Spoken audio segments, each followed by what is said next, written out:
आप सभी स्टूडेंट्स का हमारे YouTube चैनल अनंत ज्ञान भाई सज्जन में हार्दिक स्वागत है। आज हम क्लास 11th चैप्टर 7 राष्ट्रवाद के प्रश्न उत्तर हल करेंगे। तो सबसे पहला प्रश्न है, राष्ट्र किस प्रकार से बाकी सामूहिक संबंधताओं से अलग है? इसका उत्तर है, राष्ट्र जनता को आकस्मिक समूह नहीं है, लेकिन यह मानव समाज में पाए जाने वाले अन्य समूह अथवा समुदायों से अलग है। यह परिवार से भी अलग है।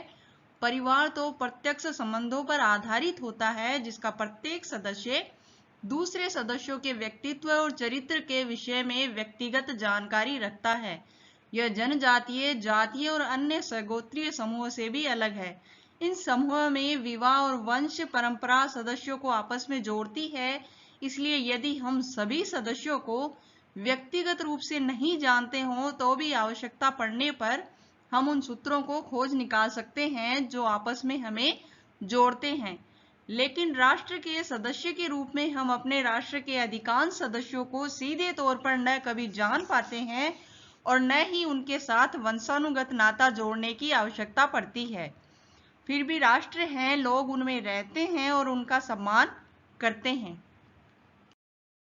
प्रश्न नंबर 2, राष्ट्रीय आत्मनिर्णय के अधिकार से आप क्या समझते हैं? किस प्रकार यह विचार राष्ट्र राज्यों के निर्माण और उनको मिल रही चुनौतियों में परिणत होता है? इसका उत्तर है, शेष सामाजिक समूह से अलग राष्ट्र अपना शासन अपने आप करने और अपने भविष्य को तय करने का अधिकार चाहते हैं। दूसरे शब्दों में वे आत्मनिर्णय का अधिकार मानते हैं।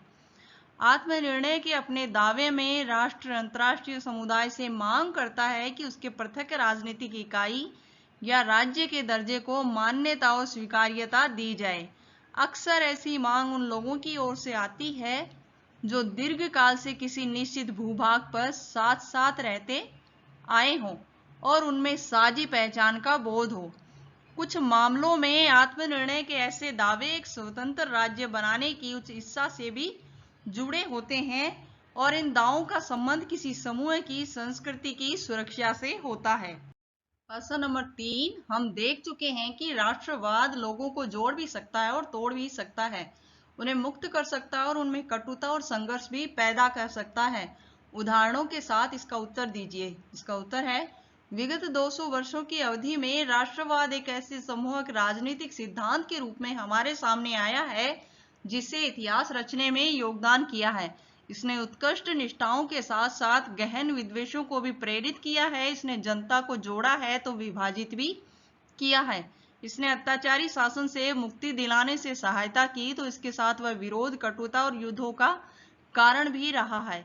साम्राज्य और राष्ट्रों के ध्वस्त होने का यह भी एक कारण रहा है। राष्ट्रवादी संघर्षों ने राष्ट्रों और साम्राज्यों की सीमाओं के निर्धारण, पुनर्निर्धारण में योगदान किया है। आज भी दुनिया का एक बड़ा भाग विभिन्न राष्ट्र राज्यों में बटा हुआ है। हालांकि राष्ट्रों की सीमाओं के पुनर्संयोजन की प्रक्रिया अभी समाप्त नहीं हुई है और वर्तमान राष्ट्रों के अंदर भी अलगाववादी संघर्ष साधारण बात है। राष्ट्रवाद विभिन्न चरणों से गुजर चुका है। उदाहरण के लिए 19वीं सदी के यूरोप में इसने कई छोटी छोटी रियासतों के एकीकरण से बृहत्तर राज्य राष्ट्र राज्यों की स्थापना का मार्ग प्रशस्त किया। वर्तमान जर्मनी और इटली का गठन एकीकरण और सुदृढ़ीकरण की इसी प्रक्रिया के माध्यम से हुआ था। लैटिन अमेरिका में बड़ी संख्या में नए राज्य भी स्थापित किए गए थे। राज्य की सीमाओं के सुदृढ़ीकरण के कारण स्थानीय निष्ठाएं और बोलियां भी निरंतर राष्ट्रीय निष्ठाओं एवं सर्वमान्य जन भाषाओं के रूप में विकसित हुई हैं। नए राष्ट्रों के लोगों ने एक नवीन राजनीतिक पहचान प्राप्त की जो राष्ट्र राज्य की सदस्यता पर आधारित थी।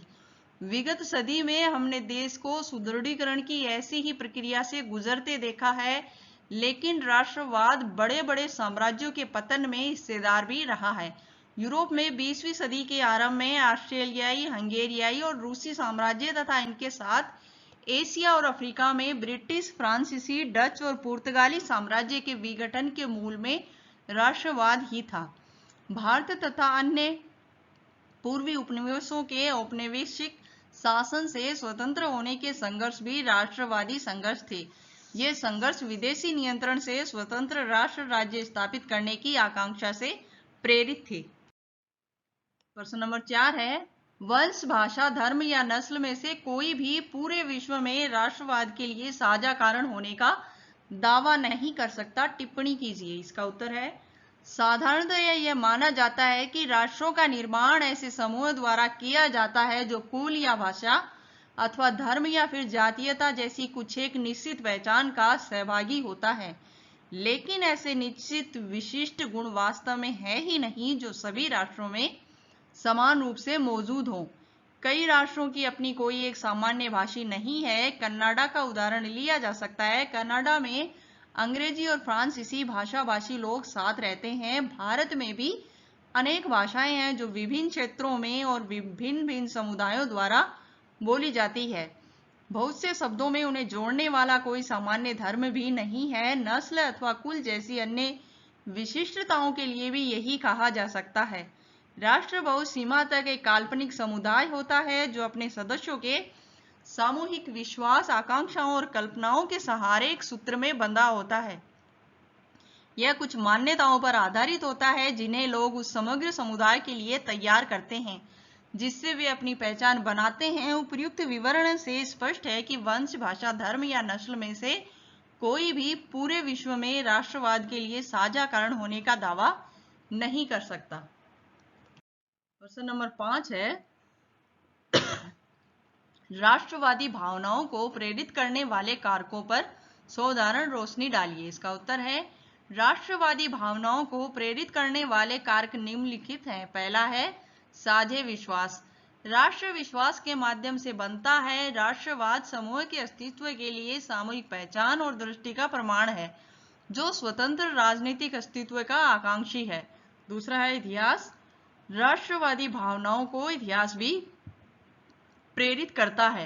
राष्ट्रवादियों में स्थायी ऐतिहासिक पहचान की भावना होती है, यानी वे राष्ट्र को इस रूप में देखते हैं जैसे वे बीते अतीत के साथ साथ आने वाले भविष्य को समेटे हुए हैं। तीसरा है भू क्षेत्र। राष्ट्रवादी भावनाएं एक विशिष्ट भौगोलिक क्षेत्र से जुड़ी होती हैं। किसी विशिष्ट भू क्षेत्र पर दीर्घ काल तक साथ साथ रहना और उससे जुड़े साझे अतीत की यादें लोगों को एक सामूहिक पहचान का बोध कराती हैं। चौथा है साझे राजनीतिक आदर्श। राष्ट्रवादियों की साझा राजनीतिक दृष्टि होती है कि वे किस प्रकार का राज्य बनाना चाहते हैं। शेष बातों के अलावा वे लोकतंत्र, धर्मनिरपेक्षता और उदारवाद जैसे मूल्य और सिद्धांतों को भी स्वीकार करते हैं।